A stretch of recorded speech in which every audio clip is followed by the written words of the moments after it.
बंगाल के हर सीट में उम्मीदवार सिर्फ दीदी है। बात कैंपेन्स की नहीं है, इस बार बात बंगाल के लोगों के इमोशंस की है। ऑपोजिशन पार्टी पॉलिटिक्स को एक बिजनेस एजेंडा बना चुके हैं, वो बिजनेस की तरफ से देख रहे हैं। बहुत पैसे हैं उनके पास, दीदी के पास सिर्फ उनका कर्म है और इमोशंस है। कोई भी किसी भी कोने में से बैठ के मुझे जज कर लेगा, इतनी अधिकार तो मेरी जिंदगी पे किसी की भी नहीं है। ओवैसी साहब तब कहाँ थे जब पूरे देश में अलग अलग जगहों में मुसलमानों पे अत्याचार हो रहा है। बीजेपी के साथ मिलके अगर वो हमारे यहाँ के मुसलमानों को भड़काने की भी कोशिश करते हैं तो ये पूरा जो माइनॉरिटी सेल है ये बेवकूफ़ नहीं है। अभिनेत्री से नेता बनी नुसरत जहां जो है बंगाली नहीं बल्कि पूरे देश में पॉपुलर है और अपने बेबाक बयानों के लिए सुर्खियों में रहती है और मुद्दा कुछ भी हो बिना डरे अपनी बात जो है सामने रखती है नुसरत।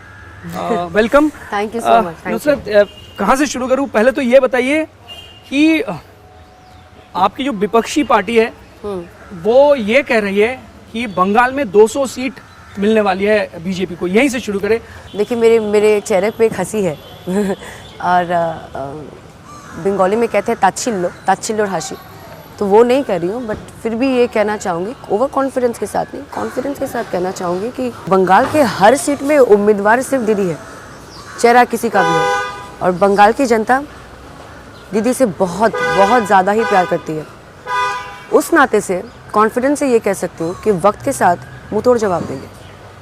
और दीदी जो है फिलहाल तो कैंपेन धीरे धीरे शुरू की है दीदी ने। इसके आगे तो जितना चुनाव सामने आएगा उतना ही कैंपेन जो है नंबर ऑफ कैंपेन बढ़ता रहेगा। तो क्या लगता है आपको इसमें ज्यादा कितना फर्क पड़ने वाला है बंगाल की पॉलिटिक्स? बात कैंपेन्स की नहीं है, इस बार बात इमोशंस की है, बात बंगाल के लोगों के इमोशंस की है। कैंपेन करके आप पूरी चीज़ को बहुत ही पॉलिटिकल एक नज़रिया से लोग देख रहे हैं। बंगाल के लोगों के लिए दीदी ने जितना किया है और किसी पार्टी ने नहीं किया, कोई भी पार्टी ने नहीं किया। तो दीदी के साथ एक इमोशनल अटैचमेंट है क्योंकि वो लोगों के पास पहुंचती है। इस उम्र में भी लोगों के लिए लड़ाई कर रही है। शी 65। जो ऑपोजिशन पार्टी है वो पॉलिटिक्स को एक बिजनेस एजेंडा बना चुके हैं, वो बिजनेस की तरफ से देख रहे हैं। बहुत पैसे हैं उनके पास, दीदी के पास सिर्फ उनका कर्म है और इमोशंस है और बंगाल की जनता के लिए प्यार और बंगाल के कल्चर के लिए बेशुमार मोहब्बत। बस इसी को बेस करके लोगों के पास पहुंचना है और लोगों को यही बताना है कि वो सही सुने और सही चुने। मैंने देखा आप जो जिस तरह से मैनेज करती है सब कुछ, खासकर जो ट्रोल करते रहते हैं आपको सोशल मीडिया में, आप काफ़ी एक्टिव हैं और मैंने देखा कि आप अवॉइड नहीं करते हैं। जो ट्रोल करते रहते हैं उनको आप जवाब देती है और मतलब कई बार देखा गया कि वो भी चुप हो जाते हैं उसके आगे। तो किस तरह से आपने ये मैनेजमेंट सीखी है? बहुत सारी बातें करते हैं, उनकी कोई शक्ल नहीं होती, दे फेसलेस पीपल। कोई भी अपने किसी भी कोने में से बैठ के मुझे जज कर लेगा, इतनी अधिकार तो मेरी ज़िंदगी पे किसी की भी नहीं है। मुझे जज लोग कर सकते हैं क्योंकि मैं पब्लिक रिप्रेजेंटेटिव हूँ। अगर मेरा काम as a public representative is going wrong तब वो मुझे जज कर सकते हैं। अगर मेरा काम एज एन एक्ट्रेस, जो कि मेरा पेशा है, वहाँ अगर कुछ गलत हो तब लोग मुझे जज कर सकते हैं। मेरे एक्टिविटीज़ के लिए रेगुलर लाइफ में कैसे लीड करती हूँ, क्या करती हूँ, उसके लिए मुझे जज नहीं कर सकते और फेसलेस लोग तो और भी जज नहीं कर सकते। तो उन्हें मैं अवॉइड तो नहीं करती हूँ पर उन्हें मैं इग्नोर कर देती हूँ। तो जब आप किसी को इग्नोर करते हो तो वो शर्म से चुप हो जाते हैं एक वक्त के बाद। बिल्कुल। लेकिन इस बार इलेक्शंस जो है, चुनाव जो है, वो एक देखा जाए तो लीनियर वे में सब कुछ नहीं चलने वाला है क्योंकि असदुद्दीन ओवैसी की पार्टी भी इस बार चुनाव लड़ने वाली है पश्चिम बंगाल में पहली बार। और देखा जा रहा है कि अलग अलग देश के अलग अलग कोने से कई पार्टियां, रीजनल जो पार्टियां इस बार यहाँ आ रहे हैं। तो ये माना जा रहा है कि ये जो पार्टियां हैं चुनावी समीकरण को बिगाड़ सकती है। और असदुद्दीन ओवैसी की जो पार्टियां हैं ये काफ़ी सारे जो मुस्लिम वोट्स हैं वो इस बार उनको शायद मिल सकते हैं। इस तरह के अटकलें भी यहाँ तेज़ है। तो आप इस पर क्या कहेंगे?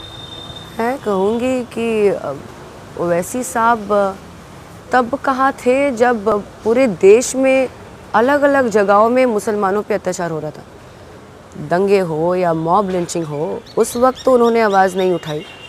आज बीजेपी के साथ मिलके अगर वो हमारे यहाँ के मुसलमानों को भड़काने की भी कोशिश करते हैं तो मुसलमान जो है, ये पूरा जो माइनॉरिटी सेल है, ये बेवकूफ़ नहीं है। आप रिलीजन को बेस करके पॉलिटिक्स नहीं कर सकते हो, आप रिलीजन को बेस करके लोगों को भड़का नहीं सकते हो। लोग वैसे भी लोग ये भी जानते हैं कि जिनके साथ वो मिलके काम कर रहे हैं, हिस्ट्री गवाह है कि जब भी जहाँ बीजेपी खड़ी रहती है वहाँ पे मुसलमानों की उल्टी गिनती शुरू हो जाती है। और ये मैं नहीं कह रही हूँ, ये इतिहास कहता है, ये हर मुसलमान कहता है। मुसलमान बीजेपी के पास नहीं खड़ा है। ये एक गंदा पॉलिटिकल एजेंडा है जिसमें रिलीजन को यूज़ करके बेस बना के लोगों को भड़काने की कोशिश है। रिलीजन और पॉलिटिक्स दोनों अलग है, तो उनकी कोशिश इंशाल्लाह नाकाम रहेगी। नुसरत, ये कहा जा रहा है कि अगर बीजेपी यहाँ सत्ता में आई तो लव जिहाद जो कानून है इसको लागू किया जाएगा।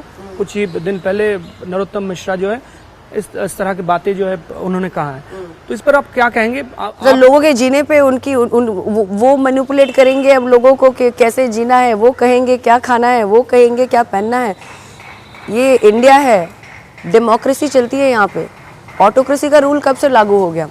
ये जिस तरीके से दिन में बिल लाते हैं और शाम को बिल पास कर देते हैं और किसी का भी नहीं सोचते और नए नए रूल्स प्रतिदिन ये नए नए रूल्स ले आते हैं, तो ये हमारे डेमोक्रेसी के अगेंस्ट है। इसमें where do we have the power to take a call? आप लोगों से नहीं पूछ रहे हो कि उनको क्या चाहिए, वो उनकी खुशी किस चीज़ में है। आप आके कुछ भी लागू कर दोगे और लोगों को आँख कान नाक मुंह बंद करके वो फॉलो करना पड़ेगा।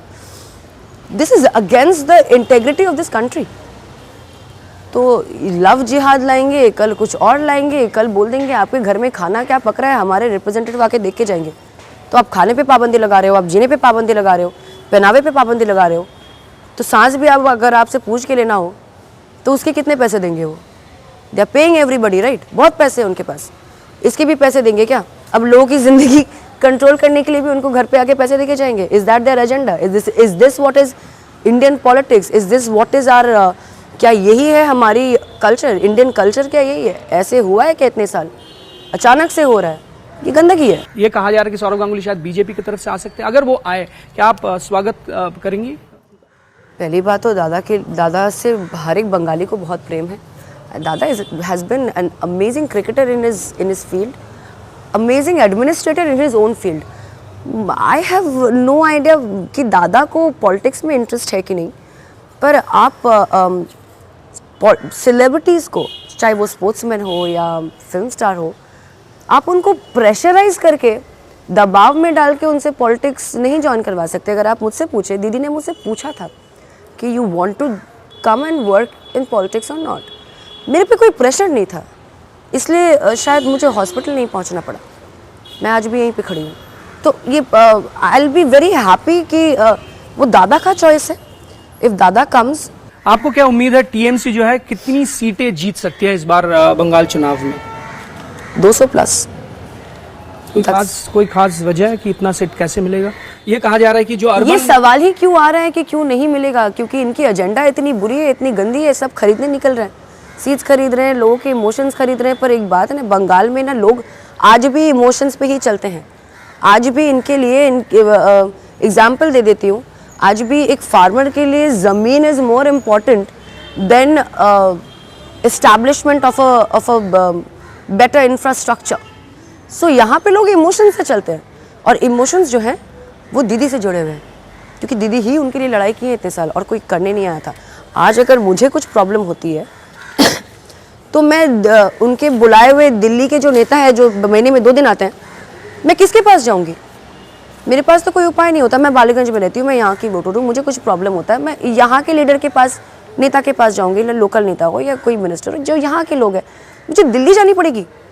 मेरे घर पे कुछ प्रॉब्लम होगा, मुझे कोई असुविधा होगा, मैं दिल्ली जाऊँगी? या वेट करूँ कि कौन से महीने में 2 दिन वो या 3 दिन वो आएंगे, उसके बाद उनके जाके बोलूँ कि भाई मेरी ये इल्तिजा है, आप देख लें? तो ये तो नहीं कर सकती। We need our people around. That gives me the confidence to say कि बंगाल के लोग, यहाँ के लोग चाहते हैं। जो जब पहली बार आप पार्लियामेंट गई थी, सेल्फी लिया था, तब बहुत कुछ कहा गया था कि आप कनेक्ट नहीं कर पाएंगी जो रूरल पॉपुलेशन है उनके साथ। तो इतने अच्छे से आप किस तरह से कनेक्ट करना आपने सीखा? क्योंकि यहाँ पॉश लोकेलिटी में रहते हो, यहाँ से जब वहाँ जाते हो, आपका जहाँ कॉन्स्टिट्यूएंसी है, तो किस तरह से आप कनेक्ट करती हो लोगों के साथ? लोगों से आप, मैं बार बार एक ही बात कह रही हूँ, पर क्या है वो बात सच है और थोड़ी बोरिंग हो गई, क्योंकि again I will tell the same thing कि आप लोगों को वो कंफर्ट लेवल दोगे ना तो लोग आपसे प्यार करेंगे। अगर मैं किसी के घर जाके बैठ के खाती हूँ ना तो मैं उसके घर की सफाई पहले नहीं करवाऊंगी, उसके घर में पहले सेटअप नहीं करवाऊंगी, चारों तरफ कैमराज नहीं लगाऊंगी और उसके घर में बैठ के मैं खा के नहीं आऊँगी। वो कनेक्टिविटी नहीं है। कनेक्टिविटी वो होती है जो मन के अंदर से आता है।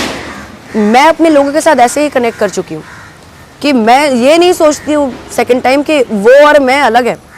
सुनने में काफ़ी ड्रामेटिक या फिल्म की स्क्रिप्ट की तरह लगती होगी, पर स्क्रिप्ट तो फिल्म की स्क्रिप्ट कोई और बना रही है जहाँ पे हर टाइम कैमरा रहता है, एक 5 स्टार अरेंजमेंट रहती है, कोई भी आता है जिसके घर जाता है उनके घर में बैठ के खाना खाता है पर उनसे नहीं मिलता है।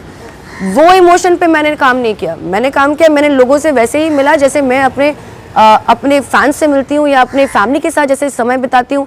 मैं लोगों से उस लेवल पे जाके मिलती हूँ। मान लीजिए बीजेपी सत्ते में आई तो कौन आपके नज़र में कौन होंगे उनका सीएम कैंडिडेट, कौन पसंद है आपको? ऐसा कुछ मुझे मेरी पसंद, उनकी पसंद क्या है पहले वो बताएं। मेरी पसंद, मैं तो यही चाहूँगी कि ये जो लोग आज जिनको भी वो खड़ा कराते हैं उनकी स्कूलिंग आई होल हार्टेडली फील कि वो दीदी से ही शिक्षित होके आए, दीदी के अंडर ही उनकी स्कूलिंग हुई हो, तभी थोड़ा मन को भी ठीक लगेगा। लड़ाई कितनी बड़ी होगी, कौन जीतेगा कौन हारेगा उसमें नहीं जा रही हूँ, पर स्कूलिंग दीदी की वहाँ से होनी चाहिए। दीदी के प्रिंसिपल्स को अगर कोई सीख के उसको समझ के अगर दीदी के अगेंस्ट खड़ा होता है, it'll be a good matter then. 5 महीने अभी चुनाव में बाकी है, 4.5 महीने, तो कोई खास प्लान्स कि इतने कैंपेन्स आपको करना है, कोई टारगेट इस तरह की? टारगेट कैंपेन्स नहीं, बस लोगों के पास पहुंचना है, लोगों को यही सलाह देना है, उनको यही दिखाना है कि अपनी आँख और कान खुले रखो, जो सही है वही चुनो। मैं जाके ये नहीं कहने वाली हूँ कि मैं सही हूँ, मेरी पार्टी को चुनो। मैं ये कहूँगी कि आज जो उनके लिए लड़ाई करते हैं, जो उनके पास खड़े रहते हैं, उनके एक बैक एंड कॉल पे अगर हाजिर होते हैं, उनके लिए खड़ी रहनी चाहिए। That's the only plain simple है। कोई पॉलिटिकल एजेंडा नहीं है एज सच। मैं उस तरीके से नहीं सोचती हूँ।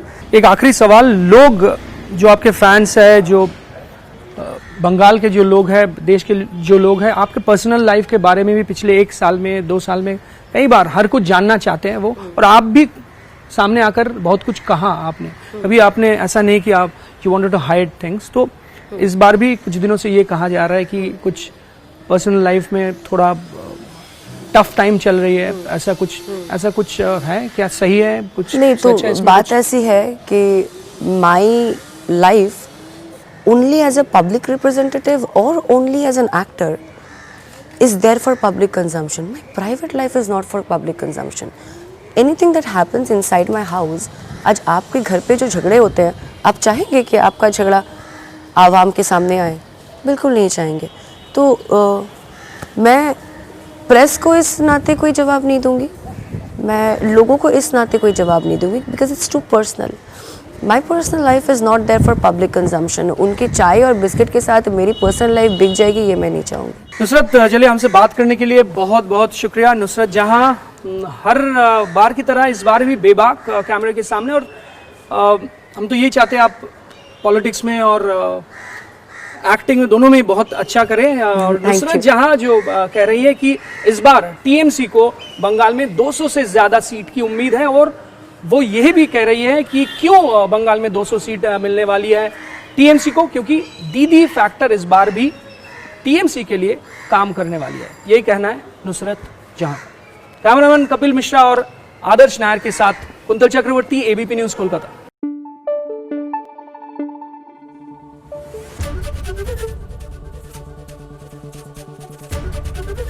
एबीपी न्यूज आपको रखे आगे।